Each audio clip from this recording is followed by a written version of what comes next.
Welcome back to the podcast, everybody. I'm here with Parker again. Last time we talked about Jacob and Esau. Today we're going to keep talking about Jacob as we move through some of these pivotal people in Genesis. So, Parker, let's pick up where we left off. Where are we right now, Jacob? Right here in mainly chapter 28, just after Jacob has successfully swindled Esau's birthright, and now he's got a new goal after establishing himself as the firstborn now, with all the privileges that come with the firstborn and the blessing that Isaac gave Jacob as the firstborn. And now Isaac sends Jacob away to find a wife, and he has a new goal of working for his mother's brother, Laban, in the land of Haran. And and obviously the context around that is kind of tense, right? Because Esau sort of wants to kill Jacob, so it's sort of Jacob isn't going as like a got that done, let's go work for the father-in-law sort of a thing. He's got it, but he's running for his life as he goes because Esau's out to get him. It's kind of like the only place he can run to. And even after there's tension between Jacob and Esau. I notice when Esau has the same goal to go and marry himself a wife.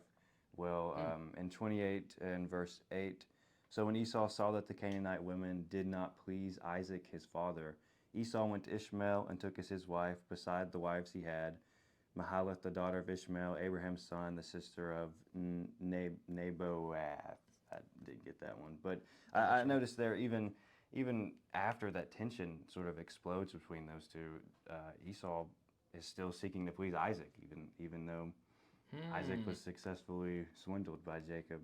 Yeah, so, you'd think there'd almost be an element of vengeance, or something that almost against even Isaac, because he,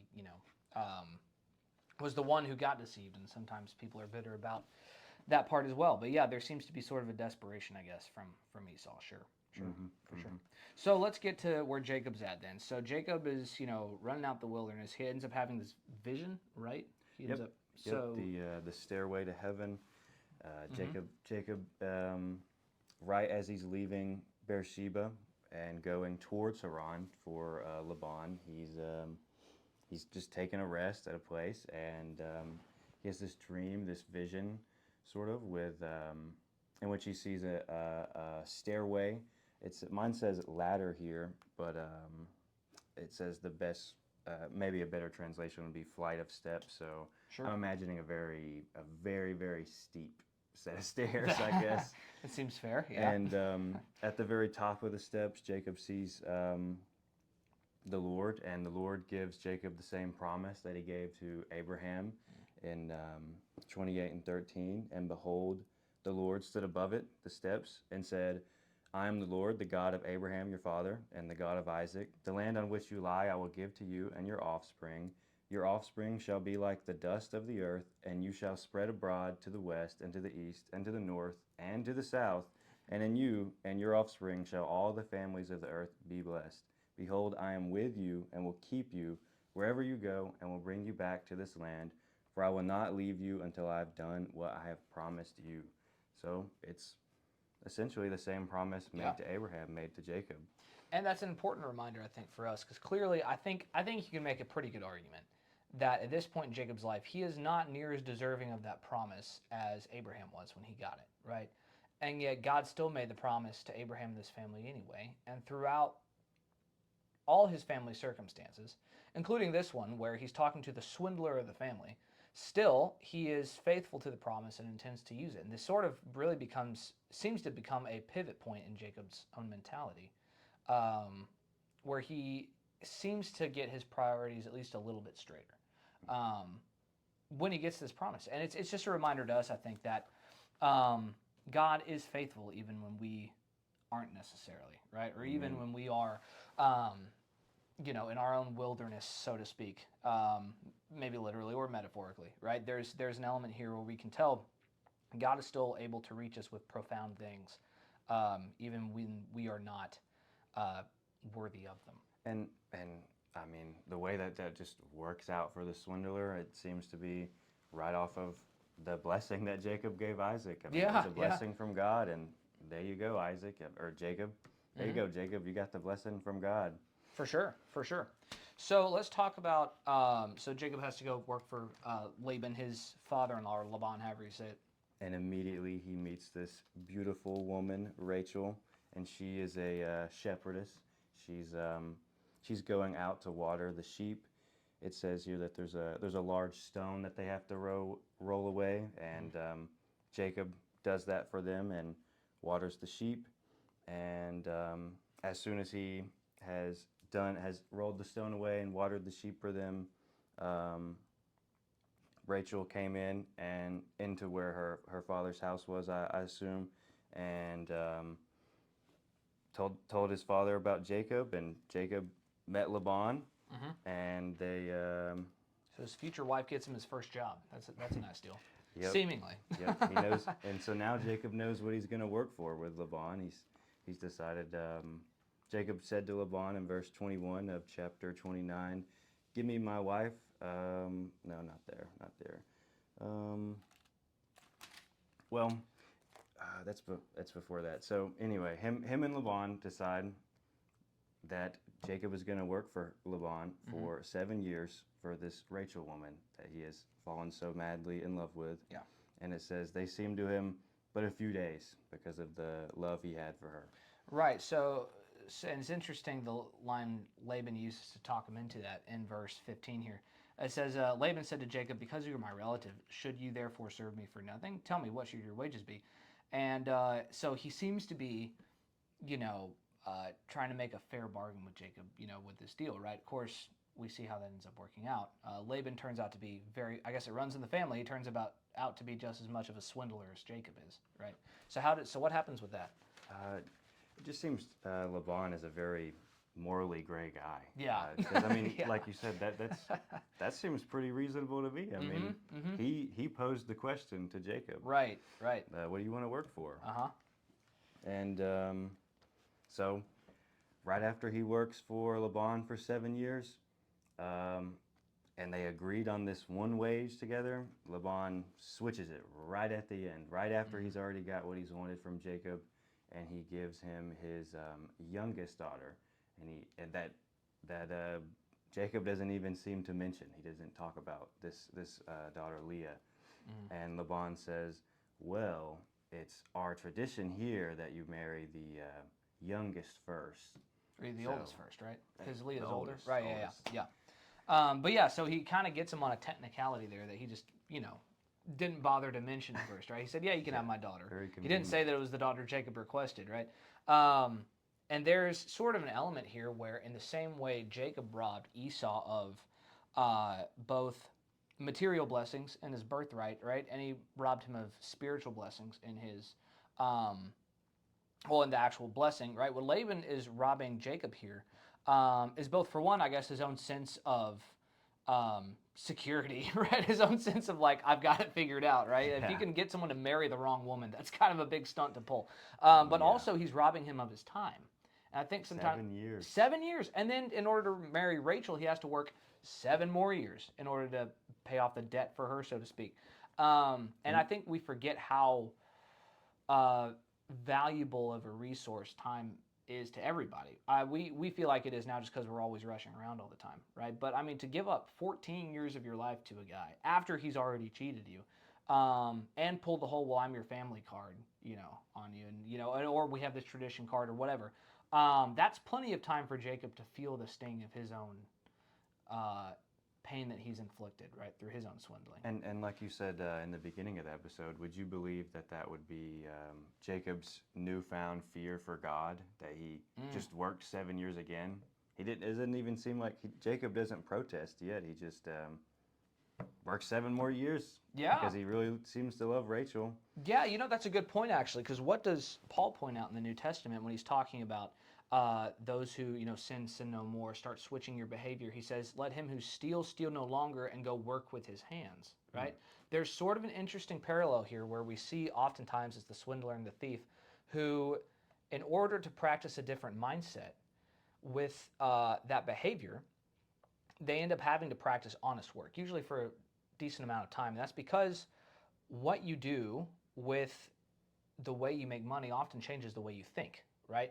The carpenter thinks differently than the lawyer, thinks differently than the cook, right? But they all have different elements in which their brain works because of what they spend a lot of their time doing, right? Well, Jacob has gone at this point, sort of forced out of the position of being the mama's boy in the tent who's stealing his brother's birthright with his lentil soup that he made.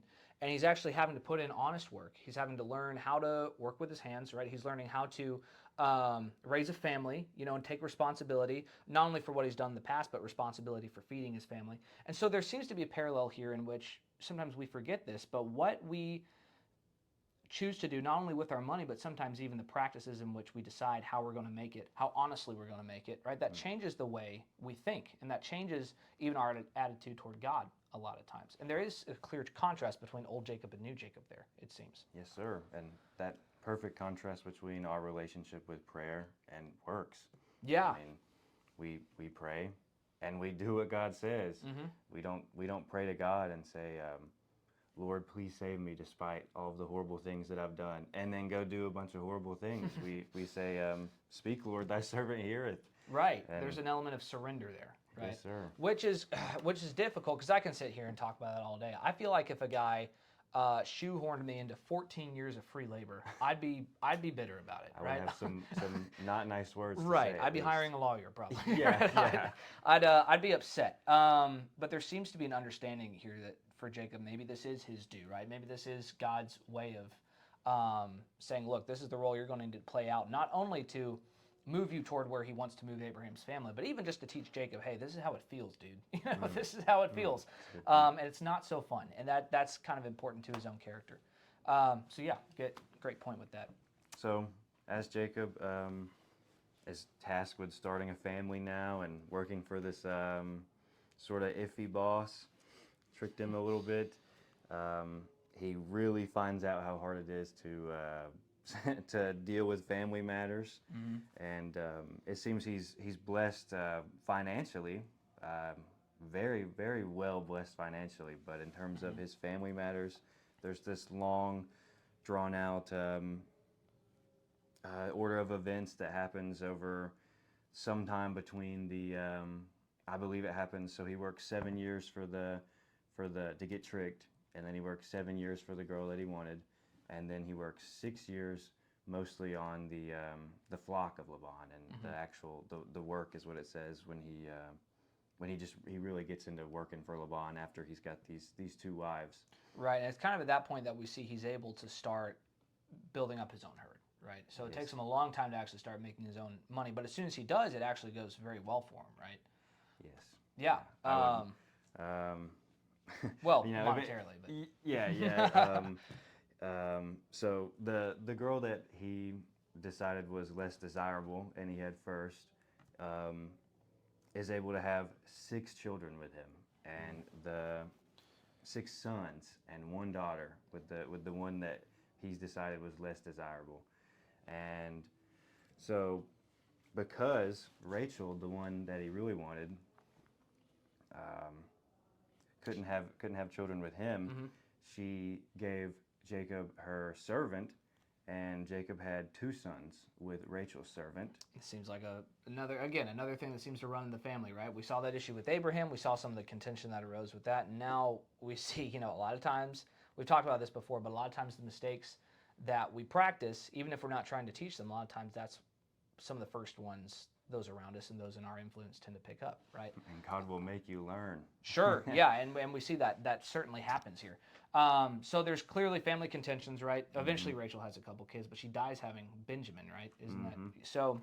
The son, well, she has one son, and Jacob's so thankful for that. Joseph, and then the second time Rachel has a son, she dies in childbirth. It's very, very tragic. It is very tragic.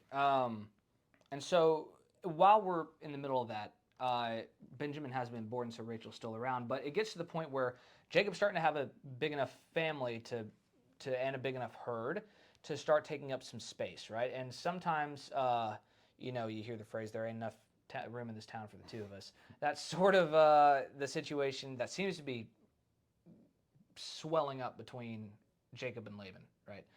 So what happens with that? How does that work out? So And I thought this was kind of funny how it's worded here in chapter 31. Now Jacob heard that the sons of Laban were saying, Jacob has taken all that was our father's, and from what was our father's he has gained all this wealth.